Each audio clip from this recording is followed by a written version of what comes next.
What's up everybody and welcome to the Fight franchise and our preview and prediction of the main event of UFC 307 where Alex Pereira looks to defend his light heavyweight title against out of nowhere contender and a kind of weird matchup that's come about, Kalil Roundtree.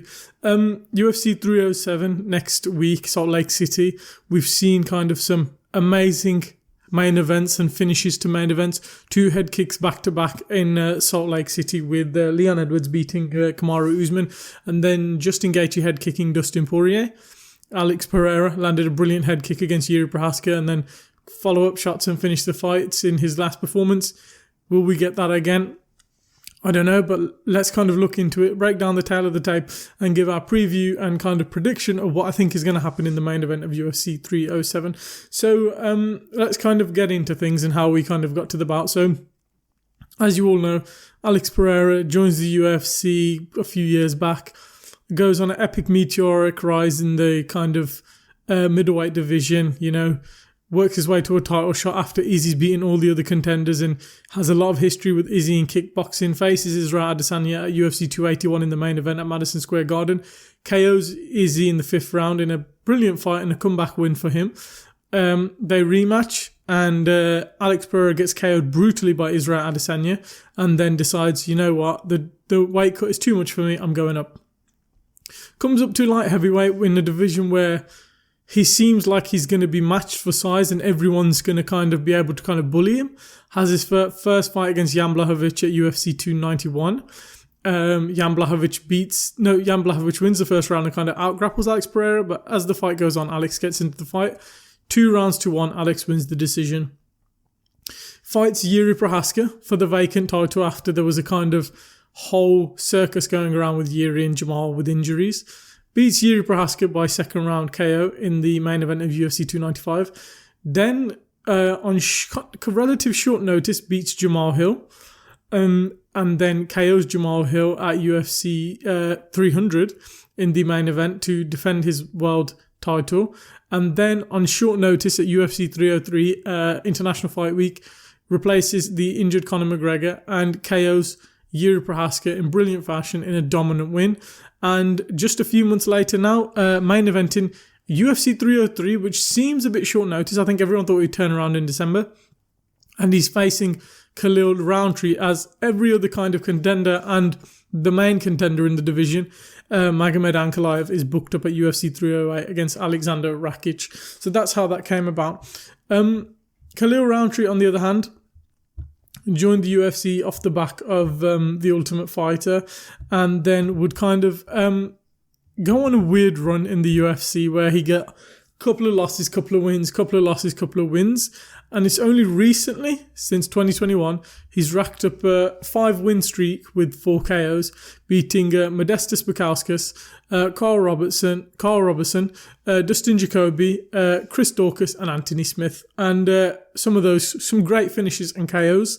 But nowhere near deserving of the title shot just yet. He hasn't even fought the big heads of the division that aren't Alex Pereira. You know, your Ankalaevs, your Jamal Hills, your Jiri Prochazkas. He has yet to fight them. They would be the next kind of step up. Even like a guy like Volkan Ozdemir would be a good step up for Kalil Roundtree, but he's just not had the opportunity, and this has come about. I think Dana White, Hunter Campbell, the UFC have seen this opportunity and gone, let's just get a headliner, Alex Pereira as a star. And also, if Alex wins, you know, it just builds him even bigger for when he next fights, 3 KOs in the space of 7 months if he wins. It's just going to add to the legacy and add to the story. So let's kind of break it down, the tail of the tape, and we'll kind of break down how we think the fight's going to go. So, Alex Pereira, 11 wins, 2 losses. Kalil Roundtree, 14 wins, 5 losses. 6'4", Alex Pereira, 6'1", Kalil Roundtree.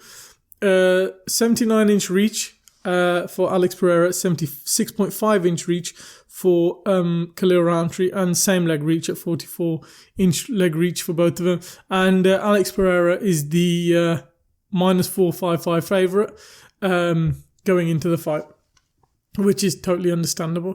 So, how do we think this fight's going to go? And what do I think is going to happen? I'm hoping that Alex Pereira absolutely nukes Kalil Roundtree with one shot. And I've got nothing against Kalil Roundtree. I don't even dislike him as a fighter. I actually think he's quite a cool dude if you've ever listened to him on Joe Rogan and heard his story and kind of whatnot. It's just the Alex Pereira legacy and what we can get off the back of him winning is just unbelievable. The avenues that this guy could go on, and I'm going to talk about what he should do next if he wins, but there are so many avenues. He could genuinely become one of the best light heavyweights of all time and one of the best MMA fighters in UFC history, but also he is in contention to becoming the first ever Triple Crown champion, 3 weight divisions. He could go up to heavyweight and win the world title. I know a lot of people think, oh, Aspinall's got that easy, but you just never know with this guy. One hitter quitter and you're out cold. But we'll kind of go into this fight and how I see this fight playing out. So the one thing to notice, this is going to be a pure stand-up fight. No guy is going to grapple. I'd be impossibly imagined to see if any of these guys grapple. You've got the kickboxing of Alex Pereira, and then you've got the Muay Thai kind of butcher style going forward of Kalil Roundtree. One thing I've noticed about Kalil Roundtree is, there's a few things I've noticed going back and watching some of his fights. He's a very volume-based fighter, even though every single strike, if you watch this fight, he throws with vicious intent. There's not really anything he's using to really set you up. He's not setting up traps. He's just there, left hook, right hand, straight left, kick to the body, kick to the thigh, kick to the leg. Everything's with vicious intent to break you, because though he is a big and powerful puncher, he hasn't got that one hitter quitter. If you look at every single one of his finishes, bar like 1 or 2, where I think on Paul Craig, he landed a huge punch and Paul Craig kind of dropped and was going out. Everything, he's broke them with a lot of fast-paced volume of strikes and a volume of strikes over rounds sometimes. Whereas Alex Pereira, on the other hand, barely throws any punches against Sean Strickland. Left hand, done. Against Jamar Hill, they're going back and forth in the first round. Herb Dean breaks left hook, done. Against Yuri Prohaska, end of the first round in the second fight. Yuri Prohaska, he's having a crap round because Alex beating him up. At the end of the round, comes rushing him, left hooks, drops him. It's that one hitter quitter of Alex Pereira and that nuclear power that Alex Pereira has versus the marauding damage of someone like Kalil Roundtree. But will that pressure kind of break someone like Alex Pereira, who is used to that kind of striking pressure, and who also, Alex Pereira is a very sneaky striker. He'll set you up on a lot of things, and he'll set you up with traps, go low and then go high with the leg kick, or set you up and damage your base and damage your leg kicks, and then, or someone like Sean Strickland, where he was going to the body, and then went up high with the left hook.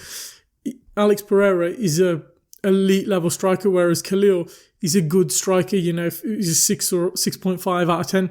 Alex Pereira is a 9 to a 10 out of 10 in striking. Not saying Khalil can't win this fight. I'm not saying Khalil can't knock him out, because I've said on multiple occasions I don't like Alex Pereira's striking defense. Offensively, he's one of the best in the world. Defensively, he's not that good. But is that pressure going to be enough for a seasoned striker like Alex Pereira? I think the other thing to worry about for Khalil, he's not that big and commanding presence. Like, you need to earn someone like Alex Pereira, you need to earn his respect and rock him. Alex Pereira is quite durable. He's been rocked and hit with some big shots. The first fight against Izzy, he got rocked in the end of the first round. He's standing there wobbling, comes back for the second round, gets back into the fight and wins the fight eventually. He did get knocked out against Izzy, but that was at 185, not 205. So he's not dehydrated. But someone like Khalil, it's going to be very, very difficult for him to find an avenue to victory, because he's either going to have to knock out Alex Pereira, which isn't that likely, unless he just out-volumes him over 5 rounds, or win a decision, which I don't even think Kalil Roundtree's ever fought in a 5-round decision. No, he hasn't. I think he has been in some main events. No? Let me have a look. No, I don't even think he's done a 5-round fight.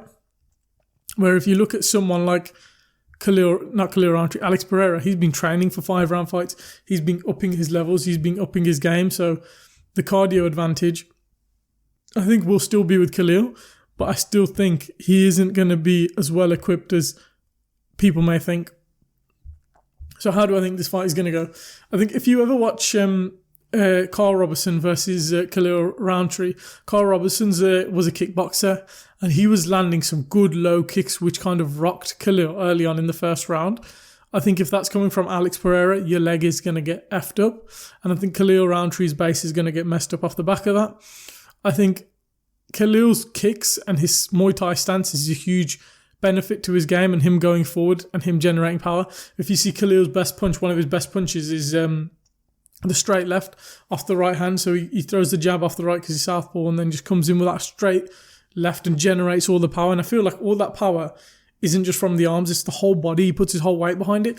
And I think if Alex Pereira destroys that base is gone early on from those leg kicks, because it seems no one can take the leg kicks of Alex Pereira. And Carl Robertson showed early on those leg kicks rocked, kind of wobbled and stunned Kalil Roundtree. I think that happens. And then I just think slowly Alex Pereira will just look for an avenue, whether it be a head kick, because the one thing to understand, that head kick he landed against Yuri Prohaska. Yuri Prohaska is like 6'4", 6'5", the same height as Alex. Khalil's a lot shorter, he's 6'1". That head kick can come up very sneaky and knock him out. And also he's an easier target being that much smaller and less rangier. So I think Alex will dominate in that sense. And I think it will be a first round or second round KO for Alex Pereira. And I'm hoping it is, because if he does KO it, I think he deserves the fighter of the year. And I think he deserves to be pound for pound number one. I know a lot of people are going to say, after beating Kalil Roundtree, you don't deserve to be pound for pound number one. Yeah, but who else out of the champions in the last 7 months is going to have 3 fights with 3 wins and 3 KOs? Nobody. No one is as active, and that's huge in the pound for pound list. If you're a very active fighter, and for me right now, Islam's pound for pound number one. But if he KOs Khalil in brutal fashion, Alex is pound for pound number one. And the avenues he can go off at the back of this, he could genuinely, if he comes out of this unscathed like he has the last 2 fights, he could turn around at UFC 310 in December. They probably won't let him because they've got something planned for that, but he could. And knowing him, he would. You've already got Garn and Volkov on there. If Jones retires after beating Stipe, you could do Aspinall versus Pereira for the main event for the undisputed heavyweight title. And Alex Pereira deserves it off the back of that. He's been one of the most active fighters, one of the best fighters, and he's the pound for pound best fighter in the world if he beats Kalil Roundtree. There's no denying it. So yeah, that's my prediction. Alex Pereira, brutal KO in the first or second round. Leave your predictions down in the comments below. Do you think there's any chance for success for Kalil Roundtree? I think the only way he's winning, he's a volume-based striker. All his finishes are after a bunch of pressure that he's put on. I just don't think Alex will succumb to that pressure. I just think he's so calm under pressure and so calm within that octagon. And especially there's no threat for the takedown. He'll be able to do work and do damage on Kalil Roundtree and hopefully get the brutal KO to secure 3 KO wins and defend his title 3 times in the space of 7 months. So leave your predictions and thoughts in the comments down below. How do you think this fight goes? Do you think Alex Pereira wins? Do you think Khalil wins? Leave your comments down below. Leave a like if you've enjoyed the video. Subscribe for more MMA and fight content coming soon. We hope you enjoyed the video and we'll catch you in the next one.